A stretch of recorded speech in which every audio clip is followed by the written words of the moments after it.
All right, so we're taking a deep dive today into Tulsi Gabbard, Yep. former U.S. representative, Uh-huh. presidential candidate. Yep. She's known for taking some pretty unconventional political stances, Mm-hmm. but it looks like there might be more to the story. Oh, really? We've got a whole stack of articles and research here, Okay. all pointing towards her connection Uh-huh. with the Science of Identity Foundation, Okay. or SIF. Mm-hmm. So what should we be looking for in this deep dive? Should we be worried? Well, I think the key here is understanding the potential influence of this group on Gabbard's political decisions. Okay. We're looking at everything from SIF's controversial leader, Chris Butler, Right. to allegations of financial irregularities. Right.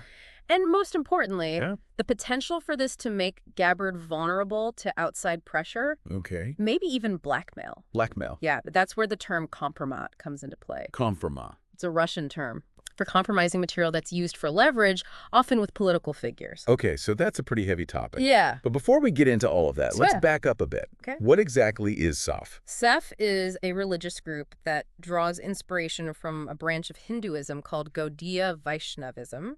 Okay. It was founded by Chris Butler, Mm-hmm. who goes by the spiritual name Jagadguru Sinthaswarupananda Paramahamsa. Okay. He's a pretty enigmatic figure. Right. Most of his teachings are delivered through recorded lectures, Oh, wow. and he's known for being quite reclusive. Interesting. Yeah. Now, you actually spent 2 years at SIF schools in the Philippines as a child, right? Yeah. What was that like? Yeah, my family was deeply involved with SIF. Okay. The boarding school model is interesting. They're modeled after traditional Indian gurukulas, Uh-huh. where students live and learn directly from a guru. Right. But in SIF, Yeah. Butler's influence was more indirect. Interesting. We would listen to his recorded lectures, study his teachings, Okay. and there was a lot of reverence towards his image, Okay. even though we rarely saw him in person. So almost like a mythical figure. Yeah, kind of. Wow. That sounds a bit Yeah, intense. I was. And the sources mentioned some pretty concerning things about Butler's teachings, Yeah. especially regarding his views on people outside the group. Right. There's a quote here from a former SIF member Okay. who describes Butler's secret tape-recorded lectures as filled with vitriol and hate, Oh, particularly towards gay people. really?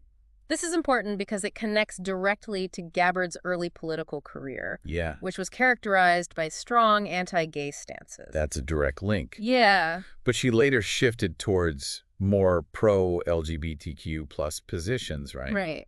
What do we make of that change? It's certainly a significant shift. Yeah. And it raises questions about how much of Gabbard's early political platform was shaped by Butler's teaching Uh-huh. versus her own convictions. This is where the whole idea of potential influence and vulnerability becomes really relevant. Okay, I'm starting to see the connections here. Ah. So we have Gabbard, a politician with a history of strong stances, Right. influenced by a controversial religious leader, Uh-huh. and this group, SIF, Yeah. with some potentially questionable practices. Mm-hmm. How does the financial aspect play into all of this? Okay. The sources mention a lot of complicated connections between SIF and various businesses. That's a crucial piece of the puzzle.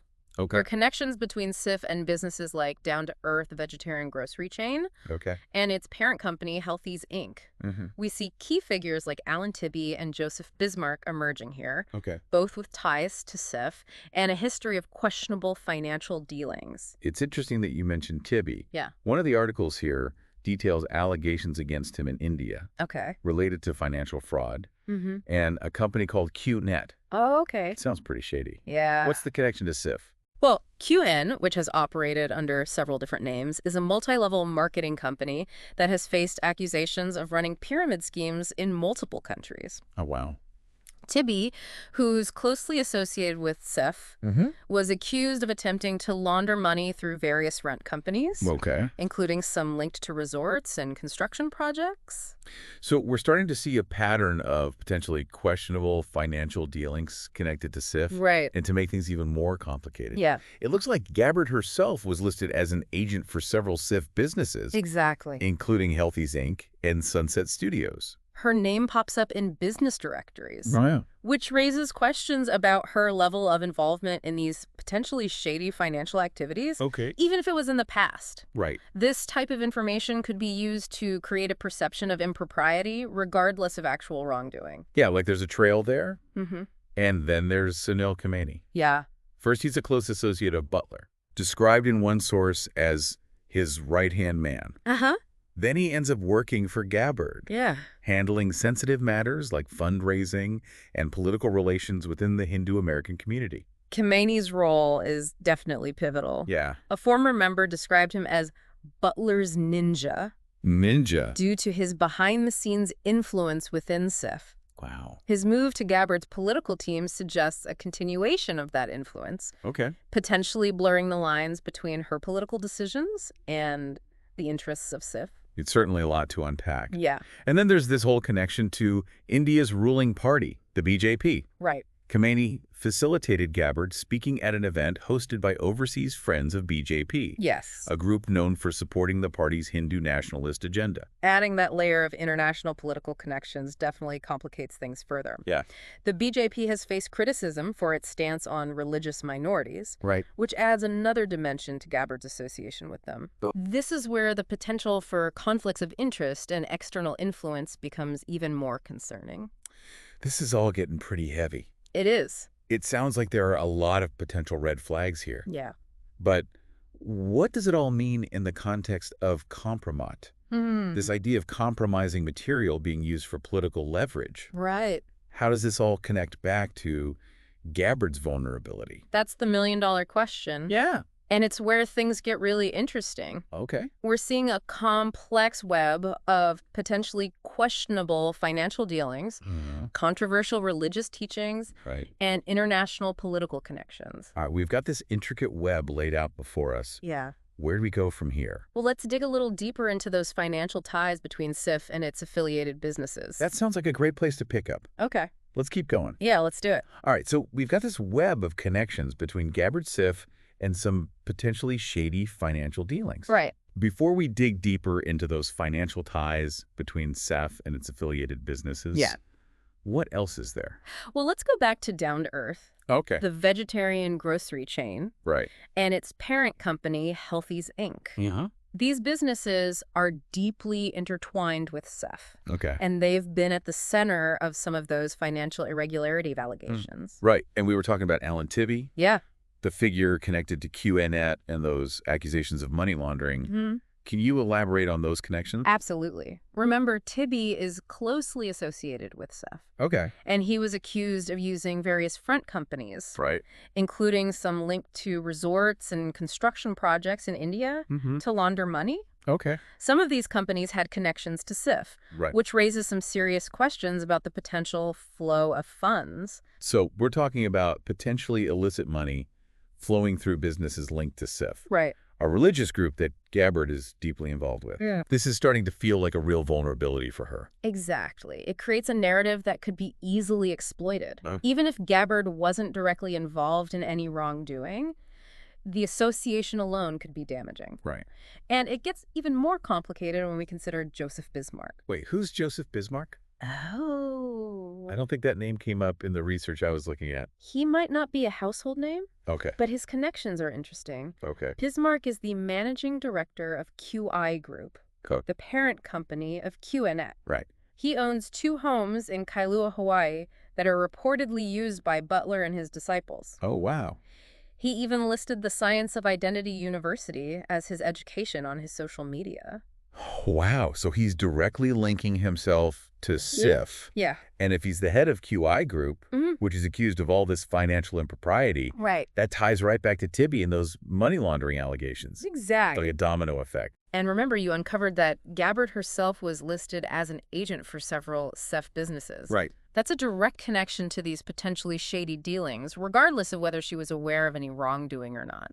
It's starting to feel like every thread we pull on leads to another connection, another potential vulnerability. Yeah, it is a very tangled web. And then we have Sunil Khamenei, Right. that shadowy figure who goes from being Butler's right-hand man to managing Gabbard's political relationships. Khamenei's role is crucial to understanding the potential for SIF's influence on Gabbard's political career. Okay. Remember, former SIF members described him as having significant behind-the-scenes power within the group. Mm-hmm. His move to Gabbard's team raises serious questions about whether those connections and that influence continued even as she moved up the political ladder. Right, and then there's that connection to the BJP, Yeah. India's ruling party. Khamenei was instrumental in arranging Gabbard's talk at that event hosted by Overseas Friends of BJP, a group that actively supports the party's Hindu nationalist agenda. It all starts to feel very calculated. It does. Doesn't it? Yeah. And it adds another layer of complexity to the whole picture. Yeah. We're seeing potential financial vulnerabilities, a controversial religious group with potentially extremist teachings, Right. and now connections to a foreign political party with its own agenda. So we've got this tangled web of connections. Yeah. The potential for compromise looming in the background. Right. But how does it all come together? What's the takeaway here? Well, let's think about it this way. We have a politician with a history of controversial stances shaped at least in part by the teachings of a religious leader with a questionable past. Okay. This politician has direct ties to businesses linked to alleged financial fraud and money laundering. Right. And she's surrounded by individuals like Sunil Khamenei, who have deep connections to this religious group and seem to be operating behind the scenes even as she navigates the world of politics. It sounds like a recipe for disaster, honestly. It really does. It feels like Gabbard could be incredibly vulnerable to manipulation, maybe even blackmail. That's the potential danger here. Right. And remember, we haven't even touched on the fact that SIF has followers all over the world, Okay. including in Russia. Okay, so now we're bringing Russia into the picture. Right. What does that have to do with Gabbard and this whole compromat situation? Let's connect the dots here. We know that the Russian government under Putin is notorious for using compromat to exert influence on political figures. Even in other countries, they've been accused of meddling in elections, spreading disinformation, and using blackmail to get what they want. Okay. Now imagine this. SIF has followers in Russia, people who are devoted to Chris Butler and his teachings. Right. What if the Russian government were to target these individuals Okay. using threats or intimidation to pressure them? Okay. What if they were told to leverage their connection to SIF to get to Gabbard? You're saying that Russia could use SIF followers in Russia as a way to influence Gabbard, but how? What would they be trying to achieve? What kind of leverage could they possibly have? Think about it. If the Russian government wanted to exert influence on American politics, having a figure like Gabbard, someone with a history of unconventional stances and a potential web of vulnerabilities, could be incredibly useful. Okay. They could pressure her to take certain positions, to vote in a particular way, or to simply sow discord and division within the American political system.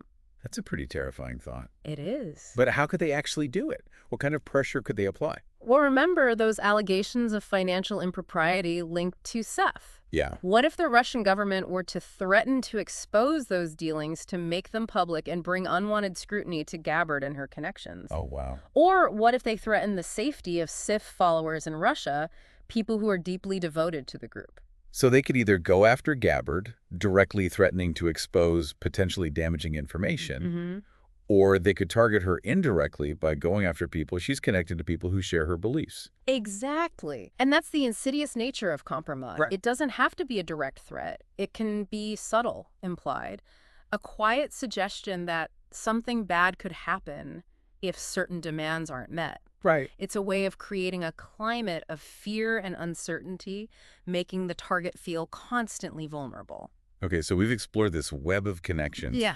The potential for compromise, the Russian angle. Okay. It's a lot to take in. It is. Where do we go from here? Well, let's shift our focus to Gabbard's political journey and how her affiliation with SIF might have played a role in shaping her path. That sounds like a great place to pick up. Actually, I think it's best we continue this conversation without interruption. Okay. The momentum is crucial to understanding the gravity of the situation. You're right. Yeah. Let's keep going. Yeah. All right, so we've got this picture of Gabbard as potentially vulnerable Yeah. due to her connections with SIF. Right. And now we're adding this whole other layer of potential Russian influence Right. and the threat of compromise. What does this mean for her political career? How might this have played out in her actions and decisions? Well, let's look at her political journey. Okay. You were deep in the research on this. Yeah. What stood out to you about Gabbard's political evolution? One of the most striking things is this shift in her stance on LGBTQ plus issues. Okay. Early in her career. Yeah. She was very outspoken against same-sex marriage. Right. Even working for her father's anti-gay organization. But later, she apologized for those views and became an advocate for LGBTQ plus rights. Interesting. It's a pretty dramatic shift. It is, and it's interesting to consider this shift alongside what we know about Butler's teachings. Right. And the influence he had within SIF. Yeah. Remember those secret lectures filled with vitriol and hate towards gay people? Yeah. It makes you wonder how much of Gabbard's early political platform was shaped by those teachings and how much was her own genuine belief. Right. And it makes you wonder about the timing of that shift. She started changing her tune as her political ambitions grew. Right. As she moved from local politics to the national stage. Right. Was it a genuine change of heart, or was it a calculated move to broaden her appeal? That's the question, isn't it? Yeah. It's a question that applies to all politicians. Right. Not just Gabbard. Of course. How much of what we see is driven by conviction and how much is political maneuvering? Yeah. But in Gabbard's case, with this backdrop of potential SIF influence and the looming possibility of compromise, it becomes even more difficult to discern. It also makes you think about her embrace of Hinduism. Okay. She's become a prominent voice for Hindu Americans, even co-chairing the Congressional Caucus on India and Indian Americans. Right. But some former SIF members have said they didn't even identify as Hindu. Really? While they were part of the group. Wow. They followed Butler's interpretation of ISKCON tenets blended with some Christian traditions. That's a really important point. It suggests that Gabbard's public embrace of Hinduism might be more about political strategy than personal religious identity. Okay. By aligning herself with the growing Hindu American community, she's tapping into a powerful voting bloc and cultivating a distinct image on the national stage. And let's not forget those connections to India's ruling party. Right. The BJP. The BJP. Khomeini facilitated Gabbard's talk at that event hosted by Overseas Friends of BJP. Yeah. A group that actively supports the party's Hindu nationalist agenda. It all starts to feel very calculated, very strategic. It does, and it raises questions about potential conflicts of interest. Right. Is she genuinely advocating for the interests of Hindu Americans? Or is she susceptible to pressure from the Indian government or its supporters? Okay. And how do those connections play into the larger picture of her potential vulnerability to Russian influence? This whole thing is like a giant puzzle with all these interlocking pieces. What it is. We've got the controversial religious teachings, the questionable financial dealings, the international political connections, the potential for compromise, and the shadow of Russian influence looming over it all. It's overwhelming, honestly. It is a lot to take in, but I think it highlights something really important about the world we live in. Okay. We're in an era of information warfare. Yeah. Where facts are twisted, narratives are manipulated, and compromise is used as a weapon. Yeah. And it's not just happening in far-off countries. Right. It's happening right here, right now, within our own political system. So what can we do about it? How can we as citizens navigate this complex and often treacherous landscape? How can we protect ourselves from manipulation and make informed decisions? It starts with awareness. Okay. We need to be aware of the forces at play, the tactics being used, the potential for hidden agendas and undue influence. Okay. We need to be critical thinkers, questioning everything we see and hear, especially when it comes to information being presented to us by those in positions of power. You're saying we can't just take things at face value. Right. We need to be skeptical, to dig deeper, to look for those connections and potential vulnerabilities. Exactly. We need to ask ourselves, who benefits from this information being presented this way? Okay. What are the underlying motivations? What are the potential conflicts of interest? Yeah. And we need to be wary of anyone who claims to have all the answers, who demonizes their opponent, and who exploits fear and division for their own gain. It's about being informed, engaged, and critical. Exactly. It's about recognizing that things are rarely as simple as they seem. Right. And that there are often layers beneath the surface, hidden agendas at play. That's right. And it's about recognizing that we as citizens have a responsibility to hold our leaders accountable, to demand transparency, and to resist attempts to manipulate us through disinformation and compromise. We can't be passive bystanders in this information war. We need to be active participants in the fight for truth and integrity. This has been an intense deep dive. It has. And honestly, it's a bit unsettling. Yeah. But it's also been incredibly insightful. Good. I feel like I have a much better understanding of the complexities of this situation, the potential vulnerabilities that exist, and the importance of being an informed and engaged citizen. That's the goal. It's not about providing easy answers or definitive conclusions. Yeah. It's about sparking curiosity, encouraging critical thinking, and empowering you to continue exploring these issues on your own. Okay. The search for truth is an ongoing process. Yeah. And it's one that requires constant vigilance and a willingness to challenge our own assumptions. Well said. To our listeners, we encourage you to keep digging, keep questioning, and keep the conversation going. The future of our democracy depends on it. Absolutely.